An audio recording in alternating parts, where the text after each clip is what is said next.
Total Winos. Get to it.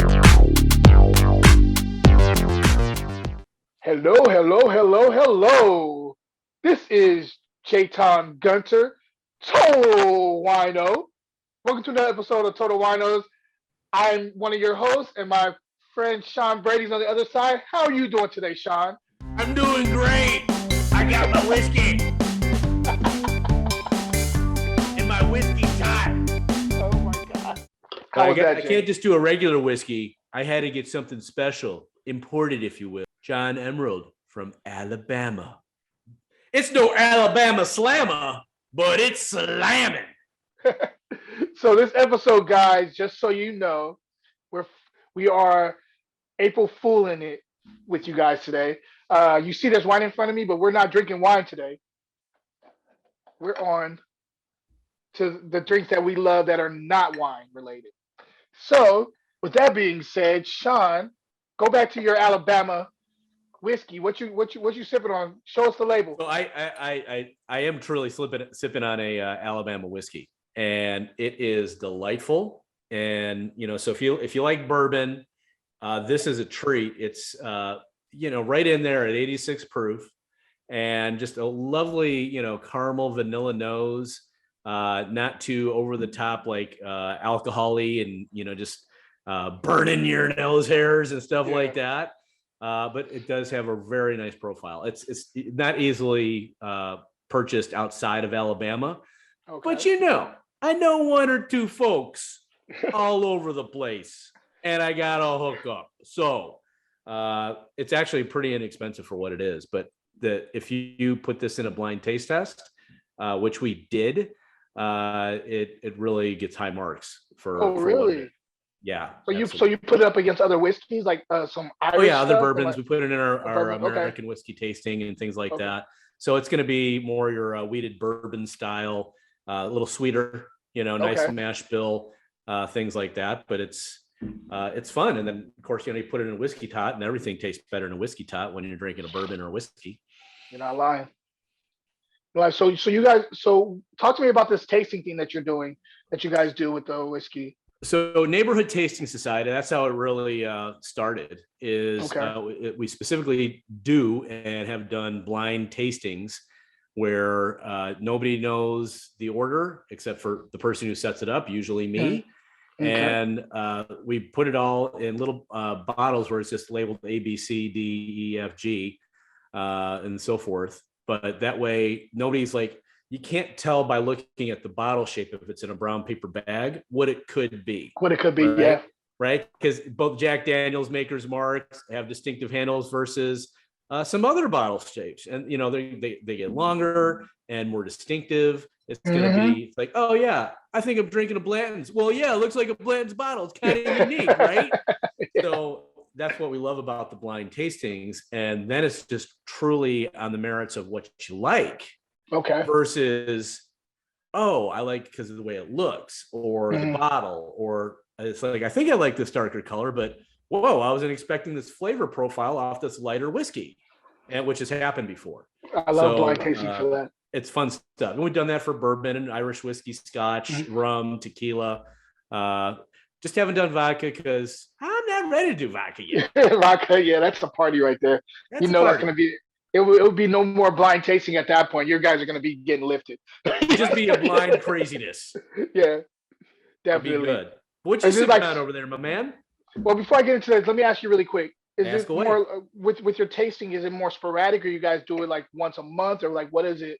What's like your timetable normally on that? Typically, we wait 6 to 8 weeks in between tastings. So we haven't done one as frequently lately, but we do have a bourbon one that.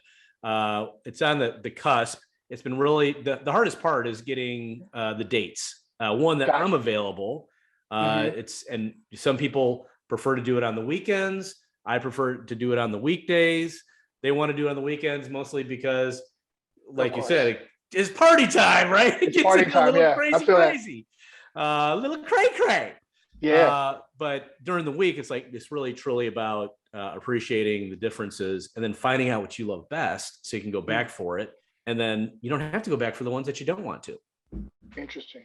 Yeah. Are you So this is in person though. Your tastings. Are guys doing any Zooms with it or? It started virtual because the concept came out of COVID, Okay. and now everybody, because things are being lifted and Mm, restraints. So yeah, it'd be a lot more fun and easier actually in person, gotcha. because it's easier to pour them in different shot glasses than it is into tiny teeny little bottles. And then sending them out. And Yeah. then having people pick them up, and it's like, okay, here's your set, Hmm. or even walking across the street. It's fun. Yeah. Don't get me wrong, and there's it's a social thing, so it's great to be Yeah. in person. Of course. Of course. Well, I guess it's my turn to talk about what I got. Yeah, what do Um, you got? so before I get into what I actually sipping on, I have to share this because these are the two things I always drink when I'm not drinking wine. If it's during the daytime, I drink a lot of gin, Hmm. and so I have a favorite bottle of gin right here. Shout out to John, he's my brother-in-law. He loves gin too, and he turned me on to Nolets. So this Oh is yeah. Nolets right here, and this is this will blow your mind. If you ever want a martini, you do a dry martini with Nolets, totally dry with Nolets, and then and it's stirred, not shaken, and the little twist you're gonna put on there is gonna be an orange peel as opposed to like a lemon. So you do it with an orange peel, it will change your life. You've got to try this out. This is an amazing gin. So I just wanted to share that with you. But the other thing that I sip on when I'm not drinking, like more kind of like the dusky time, getting like later in the afternoon or evening, is Scotch. I drink a lot of Scotch. Whiskey, of course, but it's from Scotland, so Scotch. And I like a little bit more peaty. I like a little bit more smoky because I smoke cigars. So I like something to marry well with the cigar. So this one I have is the Isla Hamilton's blended Scotch. So you guys can see that right there. Beautiful. And this is pretty reasonably priced. I got this from Total Wines. Um, I got it for $21.99, so it's very Wow, reasonably priced. very reasonable. And on the nose on this one, it's kind of cool because this one, once you pour it, it just kind of jumps out of the glass. And you don't even got to get your nose all the way in this one because you can tell what's coming out. Um, like I'm immediately getting like a kind of like if you've ever been in front of a fire pit, I'm getting like this smoke, like fire pit. I'm getting like a little bit of like a caramel, like caramel apple note. Remember like those like the old school like fairs that you'd go to. They'd have caramel apples. I'm catching that like a little bit of that coming off out of the nose too.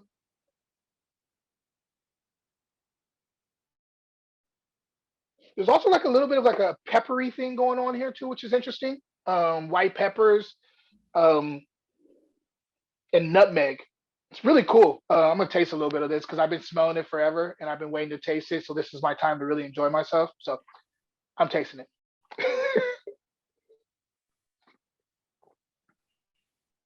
Everything translates to the palate.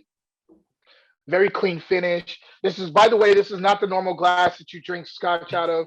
I just felt like normally I drink it out of my rocks glass, but or what you have your whiskey glass, Yep. but I wanted this to open up because I knew this was going to be very peaty, so I wanted to use a cognac glass for it. So that's why I got a snifter for it. It does help out a lot, especially when you're smoking cigars. You get to really see what's going on in the scotch. This does have a little bit of an alcohol thing. You do catch the alcohol. This is not going to shy away from the alcohol here.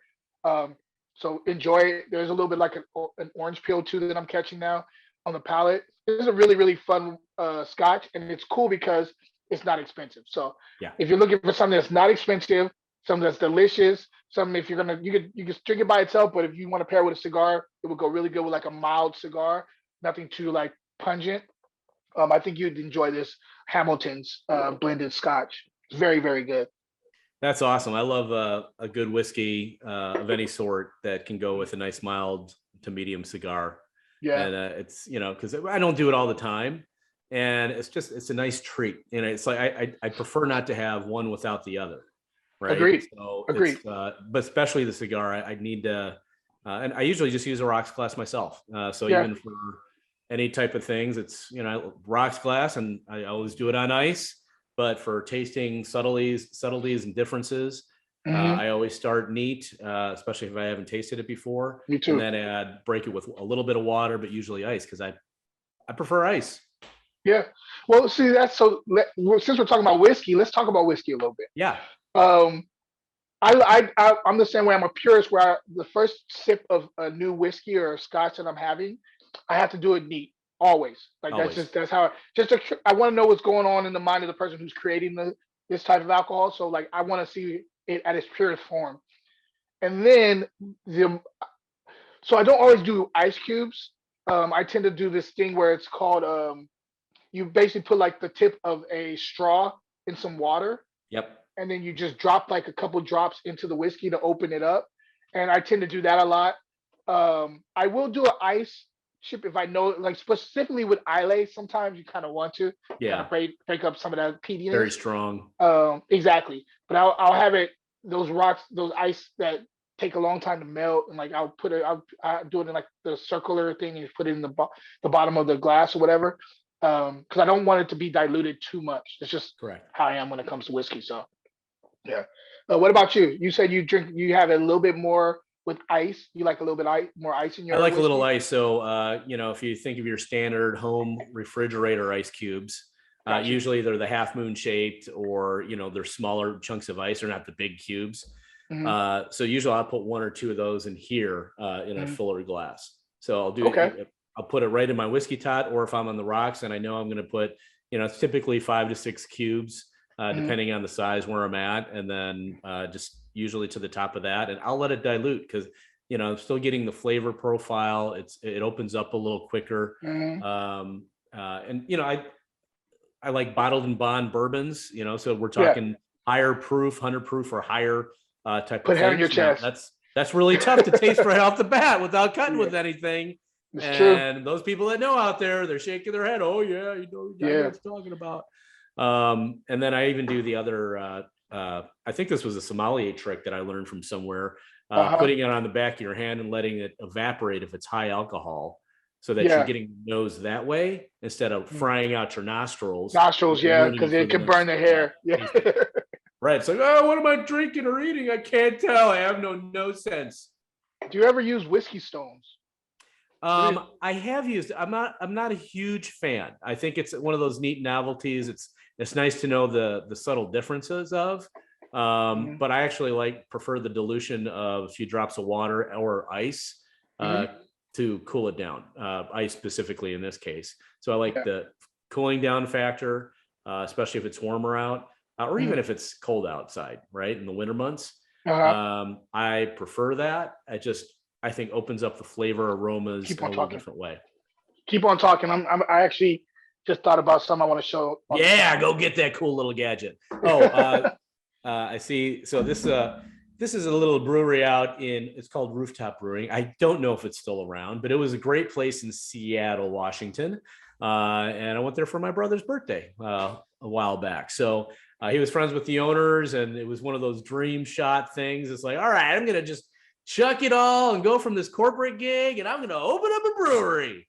And how interesting, we know another guy right here in St. Louis. It did the same exact thing. So that's cool. And so shout out to our St. Louis peeps, Steve Albers and Center Ice Brewing. So thanks for doing it here. And okay, what's the cool thing you got? I see you got something. So for Christmas this year, or actually I'm sorry, for my birthday, Yeah. my brother-in-law, the same guy John that I was talking about, who hooked me up with the Nolettes, like Mm-hmm. understanding more Nolettes. He got me this really cool, like, because he knows I love scotch and he knows I love cigars and stuff like that. So this is what he got me. He got me these whiskey rocks. Get the whiskey That's how stones. Yeah. the whiskey song. So look, so this is the package that he put it in. Oh, nice.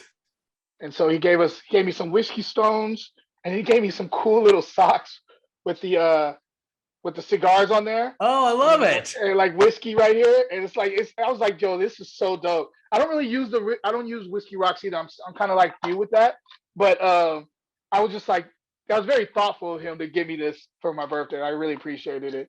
But yeah, I had to share that with you guys because I was like, if you guys want to know what a whiskey stone look like, this is what it looks like. And a lot of times you just put this in your freezer, let it Yep. get cold or whatever, and you just throw it in your scotch whenever you're if you like that kind of thing, you throw it in your scotch and it's supposed to make it chill it out a little bit. So Yeah, it holds the temperature for wherever you like it. That's just a little bit longer, and it yeah, doesn't dilute it. Which, not at all. depending on your whiskey, scotch, bourbon, whatever you're doing, or any alcohol for that matter, liquor, it's nice because it doesn't dilute it and open it up. Because sometimes you don't want that. No, you wanted you wanted the purity of the scotch or the whiskey. I was just thinking, that would you use those on a hot day in any type of wine? I mean, I've done it. Have you? Yeah, I never thought of that until just now. I've definitely done it. But these were fresh. I had never used them in whiskey before. They were Yeah. just like they had just been sitting in the refrigerator or the freezer for a long time. And I was like, well, if I'm not going to use it for whiskey, and this wine is not as cold as I want it, I threw it in the wine and it chilled it up. I let it sit for like about 10 minutes, and then I was ready to, and it chilled out the wine, and I drank the wine straight up. It was a Sauvignon Blanc too.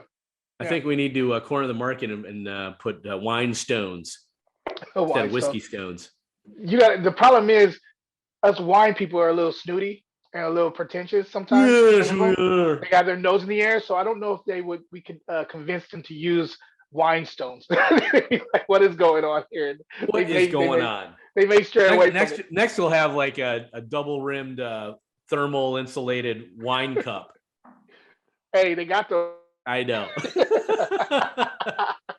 And they sell the crap out of them. All right. Well, that's what I got for all kinds of fun stuff here. Whiskey today. Happy April Fools, wherever you're at. Happy April Fools, guys. Smile on your face. Don't worry. Jay and I will be doing plenty of other wine-related, wine-centric, wine-focused everything. So wherever you're at, whatever you're doing, Jay, you got anything else? Yeah, man, I got a lot, but I'm not gonna bore you guys with everything I got going on right now. If you haven't picked up my poetry book, pick it up. It's a vibe, sold out for the first time, but don't worry, if you're seeing this in the future, yeah, there's another production in print. So by the time you see this, it should be back available. It's a vibe, the cookbook. It's fun. There it goes. And poetry book, Thieves in the Night, written by yours, not truly from me, but yours truly next to me, J-Tom B. Gunter. Yes, sir. Pick up a copy wherever your favorite bookseller online is, and that'll make you happy because, hey, it's good to wind down, not just with wine, but with a little poetry as well. I appreciate that. That's right. Of course. All right, everybody. Again, wherever you're at, whatever you're doing, we may not see you in person, but we're always going to see you here on social media. As always, thanks for watching. Cheers, guys. Total Winos. Get to it.